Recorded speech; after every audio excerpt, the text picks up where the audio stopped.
Hola, vamos a presentar el computador analógico y somos el grupo número 8 conformado por Ángela Benavides, Lady Arias y Jesús Andrés Mañosca. Bueno, entonces para esto tenemos una pequeña agenda en la cual tenemos una introducción, un análisis teórico, un diseño y experimentación y por último vamos a tener una simulación.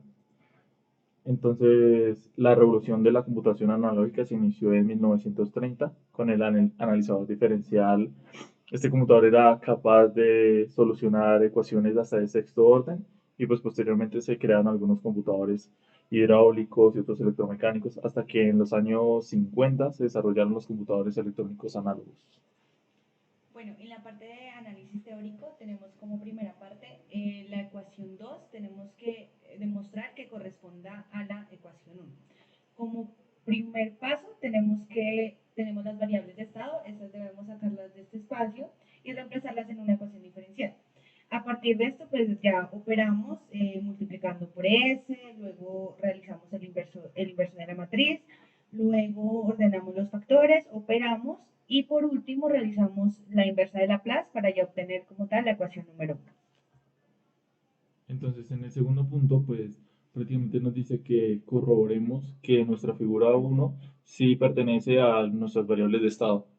Entonces, pues esto lo vamos a hacer de una forma muy fácil. Entonces, tenemos nuestra figura uno, entonces es la cual vamos a analizar. Entonces, nos paramos inicialmente en el primer integrador y pues vemos qué entradas tiene y qué salidas tiene. Entonces, pues vemos que como salida tiene Z1 y como entradas va a tener tres señales. Va a entrar una señal positiva que es directamente pues la entrada VT, va a tener dos negativas que es Z1 por 2 zeta y va a tener finalmente otra que es Z2 que entra de forma negativa y pues esto se va a igualar directamente al integrador, entonces omega sobre S.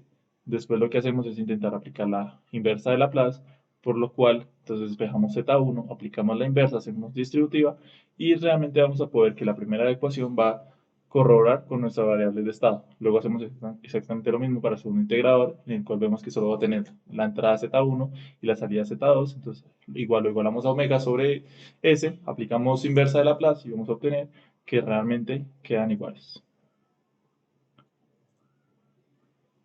Listo, entonces ahora en el punto 3 del trabajo teórico nos piden que demostremos que la implementación electrónica que vemos al lado derecho de la pantalla corresponde con el diagrama del computador analógico que vemos al lado izquierdo. Entonces, empezamos. Entonces, por acá vemos que el montaje que haremos más adelante está conformado por varios amplificadores operacionales configurados de diferentes maneras, las cuales les voy a explicar a continuación. Muy por encima, aquí vemos que tenemos un amplificador, el cual está simplemente invirtiendo la entrada. Entonces, este se ve representado por una señal de entrada UDT por acá. Después tenemos un sumador que a la salida tiene la suma de varios voltajes que le están entrando, que se ve representado por este símbolo. Tenemos dos amplificadores integradores, los cuales en el dominio de Laplace se representan con 1 sobre S, como se observa acá. Y acá tenemos un amplificador que está dándonos una ganancia de 2Z, de 2 zeta, el cual se ve representado por estas dos figuras. Y finalmente tenemos la salida. Ahora, por dentro de cada una de estas figuras, vemos que por análisis de nodos, los amplificadores inversores lo que hacen es darnos una ganancia de menos RF sobre RI. Sin embargo, como las dos resistencias que vamos a tener van a tener el mismo valor, esta ganancia va a volverse menos 1, haciendo que Vout sea simplemente menos Vin. Posteriormente tenemos el amplificador sumador, el cual como muestra esta ecuación, en la salida nos da una suma de los voltajes V1, V2, V3 hasta Vn, dependiendo del número de resistencias que tengamos conectadas acá, pero invertidas, es decir, con un negativo. Posteriormente tenemos el integrador, el cual por análisis de nodos una vez más sabemos que Vin sobre Vout nos da menos 1 sobre RCS, hablando en el dominio de Laplace, por lo cual la salida es igual a menos Vin por R por C, por S. Y finalmente tenemos otro amplificador inversor. Sin embargo, en este caso, las dos resistencias no tienen el mismo valor, sino que aquí es donde conectamos el trimmer. De este valor de R bar es que va a depender zeta, por lo cual estaremos variando en distintos valores según el valor de zeta que queramos obtener. Y la ganancia va a ser igual a R bar sobre R, que en nuestro caso va a ser 10K, y eso es igual a 2 zeta.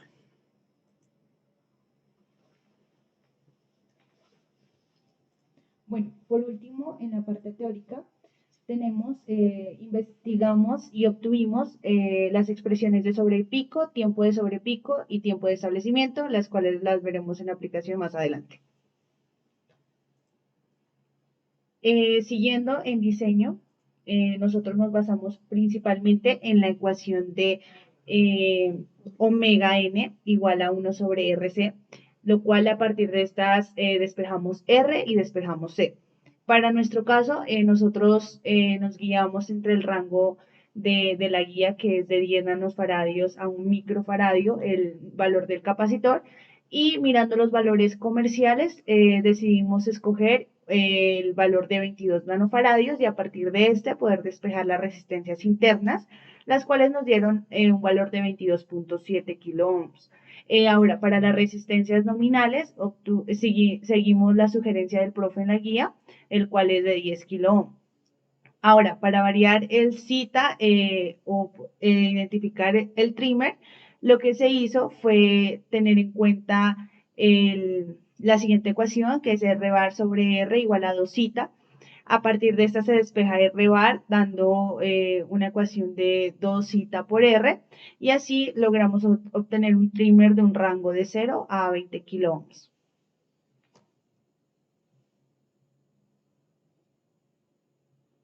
Entonces, bueno, ahora les vamos a hablar de cómo realizamos el montaje.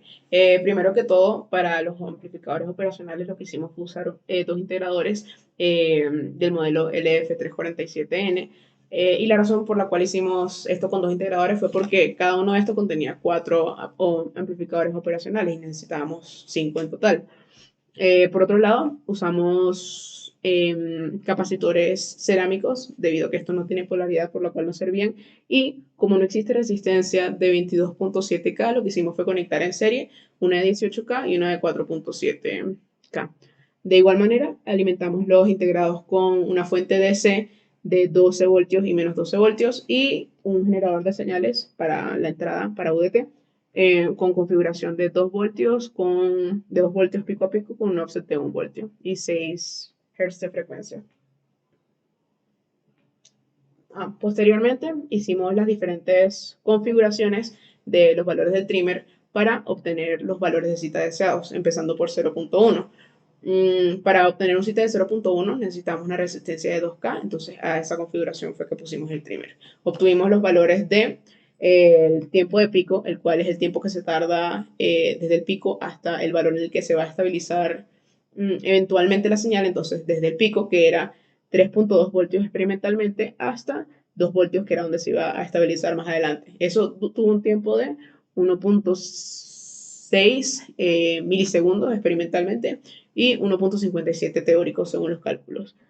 De igual manera, medimos el tiempo de estabilización, que era el tiempo en el que se tardaba la señal en estabilizarse en un 5%, es decir, que no oscilara más arriba de un 5% por encima de 2 voltios o un 5% por debajo de 2 voltios. Y experimentalmente ese valor nos dio 0.01 segundos, mientras que en los cálculos nos dio 0.015 segundos, lo cual es bastante cercano. Hicimos exactamente lo mismo con el valor de 0.3 de cita, que la resistencia de 6K, obteniendo los valores que se ven en pantalla. Y de igual manera con 0.5 cita, para lo cual pusimos una resistencia de 10K. Bueno, para el 0.7 cita obtuvimos una R bar de 14 kilo ohm, donde obtuvimos, como vemos en la figura, más adelante veremos en la simulación, pero estas respuestas son muy similares y muy acordes a las simulaciones realizadas. En cuanto al tiempo de pico, vemos que el teórico es de 2.1 milisegundos y el experimental fue de 2 milisegundos.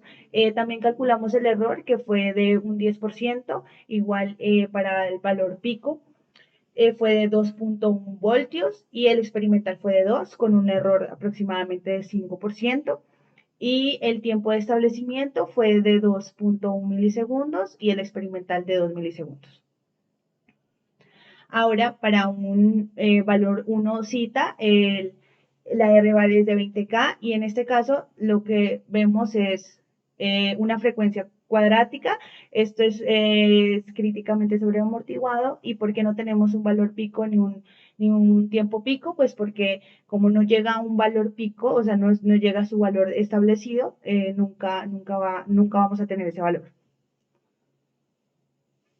Bueno, en el cortocircuito pues realmente se tiene que analizar que estamos haciendo que cita sea cero.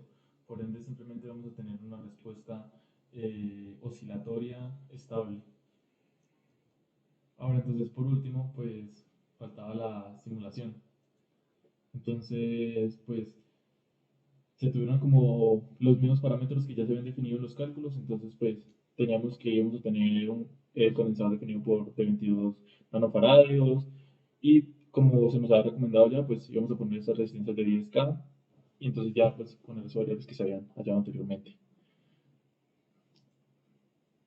Entonces pues en general se hicieron 8 oscilogramas en la simulación con los valores pues que habíamos dado. Entonces pues se tuvo el de cita 1 con 20K, el de cita 07 con 14K, el de 05 con 10K, el de 03 con 6K, el de 01 con 2K.